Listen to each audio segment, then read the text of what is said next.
길고 길었던 수술 항암 방사선 치료가 이제 모두 끝났습니다. 전이 재발을 막기 위한 체계적인 암 재활 치료가 꼭 필요합니다. 면역다방의 방선희입니다.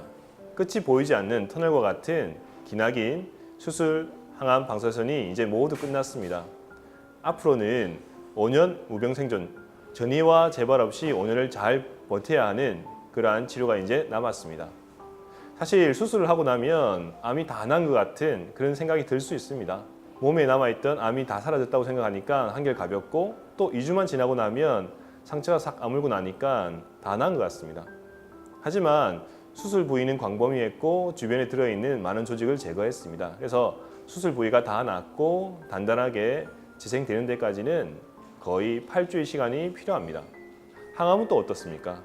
항암은 항암을 한 번 할 때마다 아기 한 명을 출산한 것 같이 크나큰 체력적 손실이 생깁니다. 항암을 하다 보면은 항암제를 해독하기 위해서 몸에서 다양한 비타민, 미네랄, 수분을 소모하면서 항암제를 해독하게 됩니다. 항암을 많이 하신 분들은 뼈도 약해지고 인대도 약해지고 근육도 약해지고 전체적인 기력이 많이 손상되게 됩니다. 방사선은 어떻습니까? 방사선 부위가 화상을 입기도 하고 또 심한 체력 감소를 겪기도 하고 또 백혈구가 떨어지는 경우도 있습니다. 기본적으로 항암과 방사선은 우리 몸에 들어있는 암세포에 대한 유전자를 교란시키고 억제하기도 하지만 정상세포에 대한 유전자를 억제하기도 합니다. 수술과 항암과 방사선을 하고 나면 극도로 몸이 많이 지쳐버리기 때문에 이에 대한 체계적인 암 재활 치료가 꼭 필요합니다. 제가 수련의 시절에 중국의 상해에 연수를 갔었을 때 중국의 국립암센터격인 광화문 병원에서 위암 수술한 다음에 수술 후 회복을 위해서 몇 개월간 약물을 복용하면서 체력을 회복하라고 하는 그런 소견서를 수술한 의사가 발급하는 것을 본 적이 있습니다. 또 얼마 전에 갔던 독일과 스위스에서는 그런 힘든 치료를 한 다음에 3개월 내지는 6개월간의 암 재활 기간을 가지고 체계적인 치료를 해서 일상으로 복귀할 수 있는 그런 면역력과 체력을 만드는 것을 볼 수 있었습니다. 사실상 이제는 전 세계적으로 공격적인 암 치료와 또 면역을 높이는 그런 면역적인 치료가 동시에 이루어지는 그런 통합 종양학적인 흐름이 세계적으로 자리 잡고 있습니다. 그러면 어떻게 하는 것이 체계적인 암 재활 치료일까요? 오늘은 그 3단계에 대해서 알아보도록 하겠습니다. 첫 번째, 재건 단계입니다. 흔히 힘이 없고 입맛이 없고 소화가 안 되고 또 손발이 저리고 머리가 아프고 또 수술 부위가 땡기고 아프고 혹은 염증이 생기고 방사선 부위가 위축이 되고 까맣게 되고 침이 마르고 입이 안 벌어지는 등 다양한 증상들이 일상생활을 하는데 불편하게 만들 수 있습니다. 그래서 재건 단계란 것은 환자분이 일상생활을 하는 데 있어서 별다른 불편함이 없는 단계로 돌아가게 하는 그런 치료를 얘기합니다. 대체로 기간은 한 달 내지는 한 3개월 정도 소요될 수 있습니다. 실제로 항암을 하거나 또 척추나 골반 쪽에 방사선을 하게 되면 피검사상에서 백혈구나 적혈구나 혈소판이 현저히 떨어지는 혈액학적인 이상이 생기기도 합니다. 이러한 부분들이 이상이 있다면 혈소판이나 적혈구가 부족하다면 약물을 먹거나 혹시 필요하다면 수혈을 좀 하고 또 백혈구가 떨어져 있다면 촉진제를 맞든지 또 백혈구를 높일 수 있는 그런 영양요법 내지는 약물 치료를 해야 합니다. 환자가 느끼기에도 별다른 불편감이 없고 CT나 혹은 엑스레이 혹은 피검사상에서도 별다른 불편감이 없는 별다른 이상이 없는 것으로 돌아가게 하는 이런 재건 단계는 사실상 의료기관의 힘을 좀 빌려야 합니다. 수술 항암 방사선이 끝났다고 끝나는 것이 아니라 일상생활을 하는데 아무런 문제가 없고 피도 깨끗하고 사진도 깨끗할 수 있게 적극적인 치료를 받는 단계가 바로 재건 단계입니다. 사실상 이 재건 단계가 꼭 필요한 단계인데도 많은 사람들이 그냥 상처만 낫는다고 해서 거의 다 나은 줄 알고 항암이 끝났다고 해서 다 나은 줄 알고 일상생활을 하다가 수술 부위가 터지거나 혹은 가볍게 미끄러졌는데 뼈가 부러지고 근육이 파열되는 그런 경우들을 종종 볼 수가 있습니다. 이 힘든 암 치료를 하고 나면 몸이 예전과 같지가 않고 조그만 일을 해도 사소한 일상생활을 해도 쉽게 지치고 피로해지기도 하고 또 동일한 일을 하는데도 그 상처나 수술 부위가 문제를 일으킨 경우도 종종 있습니다. 어쨌든 간에 수술 항암 방사선 마치고 나면 최소한 한 달에서 석 달간은 집중적인 재건 단계의 치료를 하는 것이 꼭 필요합니다. 두 번째, 정상화 단계입니다. 이제 재건 치료를 다 하고 나서 아무런 문제가 없는 상태에서 일상생활을 잘 하고 계신다고 한다면 대부분의 환자들이 다시 일상으로 돌아가서 무리를 한다든지 또 가벼운 일을 하는 경우도 있습니다. 하지만 제일 중요한 단계가 바로 정상화 단계입니다. 암 재활 단계에서 정상화 단계가 필요한 이유가 두 가지가 있습니다. 첫 번째, 우리 몸은 전체 몸과 뇌에서의 신호를 주고받는 것으로 통제되고 있습니다. 뇌는 신경계와 호르몬계를 통해 가지고 우리 몸의 전체를 지배하고 있습니다. 짧게는 6개월, 길게는 한 1년 이상의 기간 동안 힘든 항암과 수술을 견디고 나면 우리 몸은 그러한 치료에 대해서 세팅값이 잡히게 됩니다. 늘 몸에 탈수가 있고 기력이 없고 영양이 부족한 상태, 골수가 억제되어 있는 상태, 이러한 상태에 대해서 뇌가 익숙해져 있습니다. 우리 몸은 아프기 전의 상태의 뇌 신호 전달 체계가 무너지고 전시 상태, 즉 공격적인 암 치료할 때의 뇌 신호 체계가 구축되어 있기 때문에 거기에 대한 변환 과정이 필요합니다. 재건 단계를 통해서 불편감을 없게 만들었다면 그러한 온전한 상태를 유지할 수 있게, 그래서 뇌가 우리 몸의 그 온전한 상태를 잘 인지하고 관리할 수 있게 익숙하게 만들어주는 그런 익숙하게 해주는 단계가 필요합니다. 예를 들자면 다이어트를 할 때 갑자기 체중을 뺐는데 다시 다이어트를 중단하고 나서 급속히 체중이 늘어서 원래 체중으로 돌아가는 요요 현상을 볼 수 있습니다.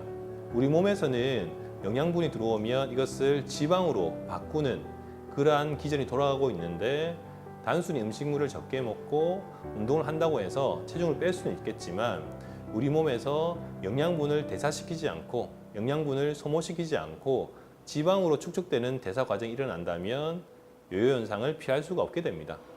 다이어트한 이후에도 체계적인 운동과 식단 관리가 필요한 것이 뇌와 몸의 신호 체계를 안정화시키기 위한 그런 시기가 필요한 것입니다. 다이어트보다 수술을 항암 방사선은 훨씬 더 힘든 치료입니다. 그래서 우리 뇌에서 우리 몸을 통제하는 그 신호가 안정화될 때까지의 그런 정상화 단계, 보통은 한 3개월에서 한 6개월 정도의 시기가 필요합니다. 그리고 정상화 단계가 필요한 두 번째 이유는 유전자 손상에 대한 회복 시기가 필요합니다. 독성 항암제나 방사선 치료 같은 것은 우리 몸에 들어있는 암세포와 정상세포에 들어있는 DNA와 RNA를 파괴시키거나 손상시킵니다. 항암과 방사선이 끝나고 나면 그 파괴되거나 손상된 유전자를 수리하고 복구하는 과정이 일어나게 됩니다. 정상세포보다 암세포들의 유전자가 훨씬 더 많이 파괴되기 때문에 우리는 우리가 의도하는 암의 제거나 축소의 효과를 누릴 수 있습니다.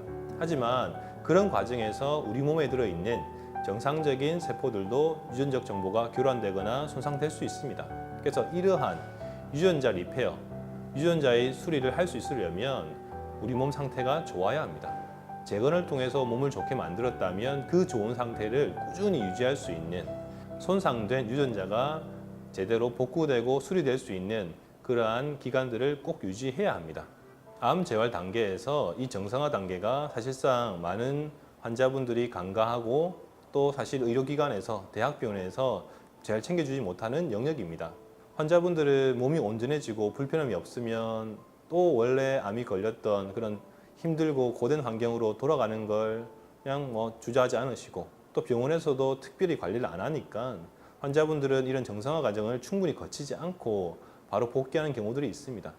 사실상 이 정상화 단계는 꼭 입원 치료가 아니더라도 통원 치료를 하든지 아니면 집에서 충분히 관리를 하면서 온전해진 몸 상태가 익숙해질 수 있도록, 단단해질 수 있도록 그런 정상화 단계를 꼭 거치셔야 합니다.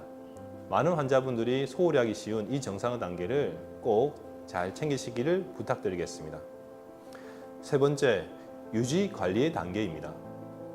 재건 단계와 정상화 단계를 통해서 체력이 좋아지고 증상이 없고 몸의 면역 감시체가 온전해졌다면 이제 이러한 상태를 가지고 5년간 꾸준히 관리를 해야 합니다.